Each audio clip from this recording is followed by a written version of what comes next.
Hello students, welcome to my channel. This is Roshan sir Max. चलिए एक video के साथ शुरू करते हैं। बहुत ही इंपॉर्टेंट वीडियो और बहुत ही आपको बूस्ट कर देने वाला वीडियो है। बहुत ही कमाल का वीडियो है। तो माय डियर स्टूडेंट्स, एस-1 का टाइम टेबल ऑलरेडी रिलीज हो चुका है। मैंने वीडियो भी अपलोड कर दिया है आप सभी के लिए। अब हमारे मन में शंका जाग रही है कि अब क्या पढ़े, कैसा पढ़े और कौन से क्वेश्चंस आएंगे, सिलेबस कैसे होगा। ये सारे क्वेश्चंस हमारे मन में इसी तरह सताते रहेंगे अब, क्योंकि जब तक एस-1 का टाइम टेबल नहीं आया था तब तक हम आराम से थे। जैसे ही एस-1 का टाइम टेबल आ गया, थोड़ा दगदगी हमारे दिल में शुरू हो गई है। माय डियर स्टूडेंट्स, मैंने पहले कहा था एस-1 के लिए आपको हर सब्जेक्ट में जून से लेकर सितंबर तक आपको सिलेबस पढ़ना है। जून, जुलाई, अगस्त, सितंबर, ये 5 मंथ्स का सिलेबस आपको पढ़ना है। अब देखिए, मैं जहां तक समझता हूं कि सारे स्कूल्स में मे भी सितंबर तक सिलेबस कंप्लीट हो गया होगा। बहुत सारे स्टूडेंट्स अक्टूबर का भी सिलेबस के बारे में सोच रहे हैं। अक्टूबर का सिलेबस नहीं पूछेगा, अक्टूबर के सिलेबस को आपको याद नहीं करना है। ये मैंने पहले वीडियो अपलोड ऑलरेडी कर दिया था, फिर एक बार आपको बूस्ट कर रहा हूं। अब इस सिलेबस में अब हमको अच्छे मार्क्स किस तरह लाना चाहिए वो आपको देखना है। हमको चाहिए अच्छे मार्क्स, कैसे लाए। तो सबसे पहले मैं अपडेट देता हूं आपको कि आपने मुझको रिक्वेस्ट कर रहे हैं, आपने मुझ पर ट्रस्ट किया है, तो मैं ऑल सब्जेक्ट का आपको रिवीजन भी अपलोड करूंगा, होल सिलेबस का, और प्रीवियस क्वेश्चंस पेपर भी आपके लिए अपलोड करूंगा। अगर आप मेरे नए हैं तो वो स्टूडेंट्स सब्सक्राइब कर लीजिए इस चैनल को, ताकि आपको भी कुछ इसका बेनिफिट हो सके। अब देखिए, ये 5 मंथ्स है, 5 मंथ्स के जो सिलेबस है, लेकिन अभी हमारे पास रह गए हैं, आज डेट है 13, आज का डेट अगर छोड़ देंगे 14 समझिए, हमारे पास रह गए हैं 16 डेज। 16 डेज टाइम हमारे पास रह गया है। 16 डेज में आपको क्या करना है? आपको पढ़ना है 6 सब्जेक्ट्स। कैसे कवर करना है? जस्ट नॉमिनली नहीं, ये सिर्फ 6 सब्जेक्ट में हो सकता है आपके इजी 2 सब्जेक्ट हो सकता है आपके 3 सब्जेक्ट हो सकता है 1 सब्जेक्ट हो सकता है 4 सब्जेक्ट इजी लग रहे हो, या 5 सब्जेक्ट इजी लग रहे हो, या 6 सब्जेक्ट आपको इजी लग रहे हो। कुछ स्टूडेंट्स को एक ही इजी लगेगा, बाकी के पूरे टफ लगेंगे। कुछ स्टूडेंट्स को 2 इजी लगेंगे, बाकी पूरे टफ लगेंगे। कुछ स्टूडेंट्स को 3 सब्जेक्ट इजी लगेंगे, बाकी के पूरे टफ लगेंगे। तो मैं आपसे अभी ये कहना चाहता हूं, जो भी आपके इजी सब्जेक्ट है उन सब्जेक्ट पर कम फोकस कर जो आपको हार्ड सब्जेक्ट लग रहे हैं उस सब्जेक्ट पे ज्यादा फोकस करने की आपको जरूरत है। इन 16 डेज में, only 16 days you have to gate.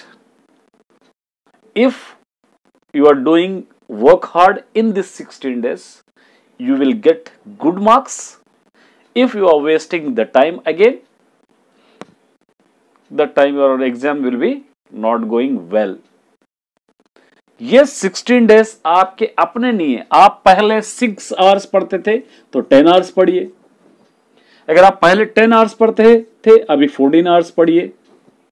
नहीं, मैं पहले 12 आवर्स पढ़ता था, अब 16 आवर्स पढ़ना है, क्योंकि आपके पास सिलेबस ज्यादा है। जो हमारे 15 डेज हॉलीडेज के गुजरे हैं वो हमारे लिए थोड़े महंगे साबित हुए। अगर वो 15 डेज अगर शायद होते, स्कूल होता, तो कुछ ना कुछ हम पढ़ लेते, कुछ ना कुछ हम हासिल करते। खैर, हो गया पास्ट, उसको हमको याद नहीं करना है। अब इन 16 डेज में जो भी बचा हुआ है उसको गनीमत समझकर ये सोचना है कि इन 16 डेज में हम अच्छे मार्क्स कैसे ला सकेंगे। वो बिग क्वेश्चन है, ये बिग क्वेश्चन है।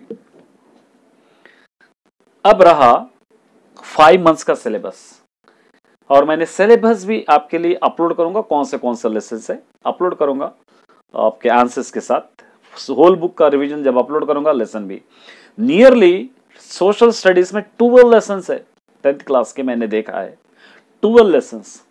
12 लेसन्स में 6 paper first paper, 6 paper second paper. 6 lesson first paper है, 6 लेसन सेकंड। ये फर्स्ट पेपर में 6 लेसन है, सेकंड पेपर में 6 लेसन है। 6 लेसन आपको एटलीस्ट पढ़ना है। फिजिकल साइंस में भी 6 लेसन है, बायोलॉजिकल साइंस में आपको 3 या 4 लेसन है, मैथमेटिक्स में 8 चैप्टर्स है, तेलुगु में 4 लेसन है, इंग्लिश में 4 लेसन है, उर्दू में भी 4 लेसन है। तो सिलेबस जितना भी है आपका, नियरली 60% सिलेबस आपको है अभी। S7 के लिए परफेक्ट आपको तैयारी करना है, S7 में अच्छे मार्क्स आपको लाना है, तो आपको ये 60% सिलेबस को आपको कवर करना है। पिछली बार की तरह एग्जाम्स अभी नहीं होंगे। पिछली बार 30% रिड्यूस था, सेक्शंस में चॉइस ज्यादा थे। अभी हमको ऐसा कुछ भी नहीं है, कंप्लीटली सिलेबस आपको पढ़ना है, चॉइस कहीं पर भी नहीं है। अब एक क्वेश्चन आता है, हम कितने आंसर्स हम याद करें, कितना हम पढ़ सकते हैं? जितना हो सके, जितना टाइम आप स्पेंड करेंगे स्टडी में, जितना ज्यादा अगर आप याद करने की कोशिश करेंगे, उतने ही अच्छे मार्क्स, उतने ही अच्छे ग्रेड के करीब आप जाएंगे। मैं आपके लिए हेल्प करूंगा अगर आप मेरा साथ देते हैं। पिछले जो पेपर पैटर्न होगा वो पेपर पैटर्न अपलोड करूंगा, सारे क्वेश्चंस पेपर आपके लिए अपलोड करूंगा, और रिवीजन भी इंपॉर्टेंट क्वेश्चंस भी अपलोड करूंगा, और तेलुगु और मैथमेटिक्स के सारे क्वेश्चंस अपलोड करूंगा अगर आप मेरे साथ देते हो तो। लेकिन यहां पर एक क्वेश्चन मार्क बनता है, पता है क्या है वो? मैं तो अपलोड करूंगा, लेकिन क्या आप पढ़ सकेंगे? हाँ, थोड़ी बहुत हेल्प हो जाएगी मुझसे, लेकिन पढ़ना सिर्फ आपको ही है, मेरा ही नहीं। अगर आप स्कूल में रिवीजन दे रहे हैं, आपको स्कूल का भी पढ़िए, या आपको आता है वो भी पढ़िए। अब एक बात अच्छी तरह आपको याद रखना है, वेरी इंपॉर्टेंट बात है, अब नए आंसर्स की ओर, नए क्वेश्चंस की ओर आपको बिल्कुल नहीं जाना है। जितना भी आपने इन जून और से सितंबर में पढ़े हैं, वो सारे क्वेश्चंस का आपको रिवीजन करना है, सिर्फ रिवीजन। नए क्वेश्चंस, नए सिलेबस। हमको वो सिलेबस नहीं हुआ, वो लेसन नहीं हुआ, वो लेसन हुए बाद हम याद करेंगे, वो चैप्टर नहीं हुआ, वो चैप्टर हम हुए बाद याद करेंगे, ये बिल्कुल आपको करना हरगिज नहीं है। मैथमेटिक्स में 8 चैप्टर्स है, आपको अगर 6 चैप्टर्स हुए हैं तो कंप्लीटली याद कीजिए, क्योंकि आपको क्वालिटी चाहिए, क्वांटिटी नहीं चाहिए। 8 चैप्टर हमारे पूरे कंप्लीट हो रहे हैं, हम कुछ भी नहीं पढ़े जिसके अंदर से 0 है, हमको फायदा कुछ भी नहीं। 8 चैप्टर हो दो चाहे 14 चैप्टर हो दो, कोई भी फायदा आपको नहीं होगा। फिजिकल साइंस आप ले रहे हैं, 6 लेसन है, आपका हो सकता है 1-2 लेसन पेंडिंग होंगे। 4 लेसन जितने आपको पढ़ाए हैं उसको कंप्लीटली 100% नहीं, कम से कम 80% तो भी आप कंप्लीट करने की कोशिश कीजिए।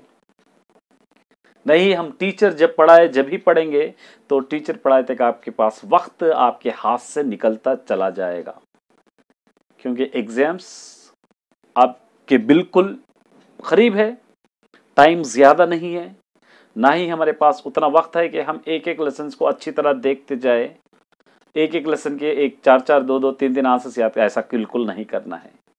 अगर आपको अच्छे मार्क्स लाना है तो आपको पूरा रिवीजन करना ही पड़ेगा। एटलीस्ट आपको 80%, 70 to 80% कंप्लीटली आपको याद करना है, तभी जाकर आप अपने 70 to 80% मार्क्स आप ला सकते हो एग्जाम में। 10th क्लास के students, specially 10th class students, आपके लिए मैं कह रहा हूँ S7 बहुत इंपॉर्टेंट एग्जाम है आपके लिए, क्योंकि इसके बाद डायरेक्ट आपको सबमिटिव असेसमेंट की जगह पर आपको प्रैक्टिस पेपर्स होंगे। यही एक मौका आपको मिल रहा है अपने आप को प्रूफ करने का। यहाँ पर अगर आप अच्छे मार्क्स लाएंगे, ईमानदारी से लिखकर, बिना कोई चीटिंग किए हुए, तो 100% आप एनुअल में पास हो जाएंगे, क्योंकि 60% सिलेबस यहीं पर है। आपको इन 60% सिलेबस को अच्छी तरह कवर करेंगे तो बाकी का सिलेबस आप चॉइस में भी रख सकते हो। ये अच्छी तरह 10th क्लास के स्टूडेंट्स याद रखना है।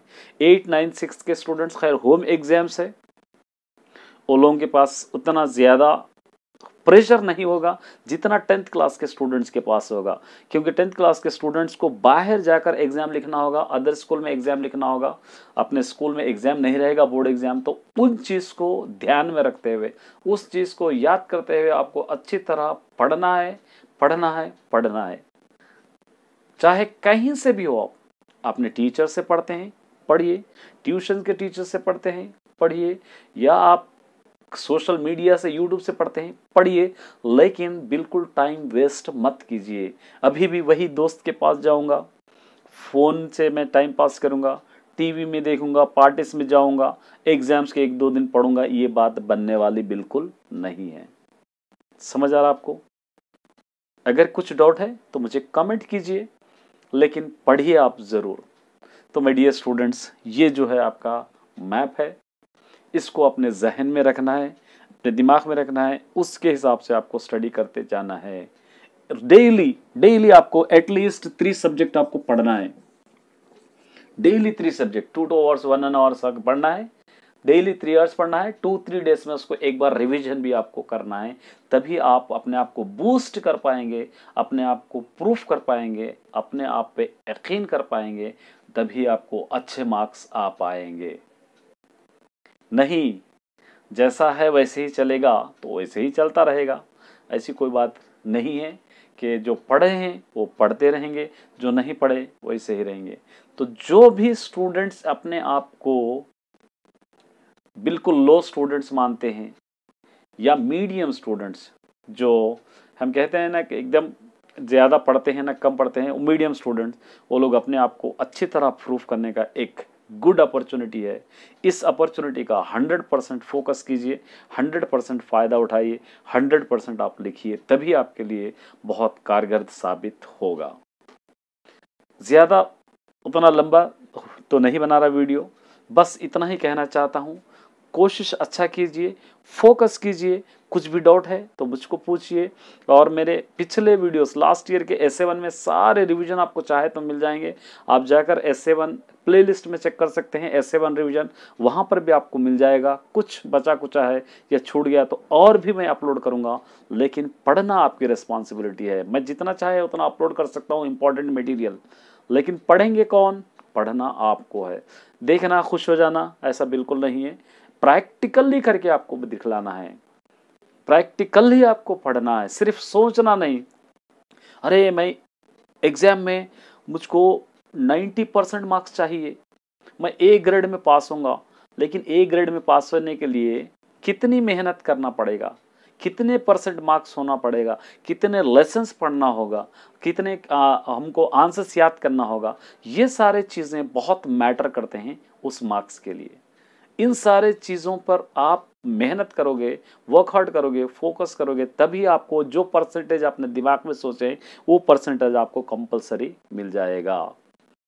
उम्मीद करता हूँ कि आपको वीडियो अच्छा लगा होगा। अगर वीडियो अच्छा लगा हो तो एक लाइक और शेयर भी कर देना।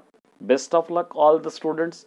उम्मीद करता हूँ कि आपको अच्छे मार्क्स आएंगे, अच्छा मेहनत से पढ़ेंगे,